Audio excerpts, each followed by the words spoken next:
Dear friends, today, I invite you to explore a profound distinction that is crucial for anyone on a spiritual journey: the difference between theoretical and practical knowledge. We live in a world overflowing with information.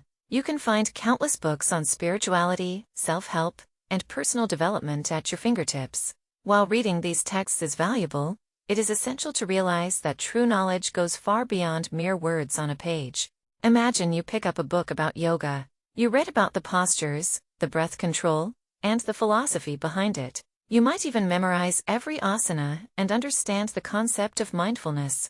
However, if you never step onto the mat and apply what you've learned in your own body and mind, what have you truly gained? The wisdom of yoga is not just in understanding the poses, but in experiencing the transformation that arises when you practice them daily. It's like learning to play an instrument. You can read all the music theory you want, but until you sit down with that instrument, your fingers on the keys or strings, you won't truly know the beauty of music. In the Himalayas, under the guidance of my master, I experienced this. I spent years in meditation, not simply reading or discussing spirituality, but living it. Sacrifice became a daily practice. It taught me that letting go of attachments, whether it's a fancy car or endless social media, opens spaces within us, spaces that allow for clarity and deeper understanding. Friends, in a world that often encourages excess, minimalism is a revolutionary act. I beckon you to consider what you truly need versus what you merely want. Living simply frees your mind and heart to connect with the essence of life, your true self. Discipline is another cornerstone of spiritual living.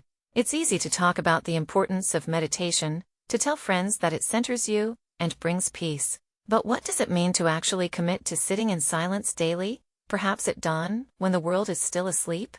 It demands dedication. In those moments, distractions fall away, and the deeper layers of consciousness reveal themselves. You start to recognize that, while the world is filled with noise, peace dwells within you. Contentment is a beautiful companion on your journey. It whispers lessons that our culture often overlooks, the idea that enough is a fulfillment unto itself.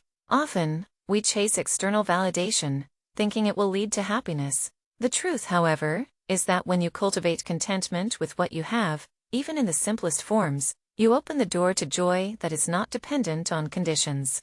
A rich heart finds wealth in every moment, even amidst challenges. In my own journey, I encountered discomfort and temptation to return to the familiarity of indulgent living. Yet, through years of practice, I learned that true bliss cannot be bought or achieved. It is a state realized through stillness, through sacrifice, through a heart that beats in tune with the universe. The mind, when purified through consistent contemplation, begins to perceive realities beyond everyday experiences. It's important to remember that spiritual growth is not an overnight phenomenon. Like planting a seed, you must nurture it, give it time, and create the right conditions for it to sprout. As you practice discipline, simplicity, and live with a sense of contentment, you may find that higher truths begin to reveal themselves, a clarity that fundamentally shifts your perception of life. So, I urge you, dear friends, to embrace this journey with enthusiasm. Read the books, yes, but don't stop there. Experience the teachings, live them. Make the effort to bring your awareness into each moment, harmonize your thoughts, actions, and values. Practice what you learn, and in time, you will discover the profound truth of your existence, the unshakable joy of simply being. Thank you.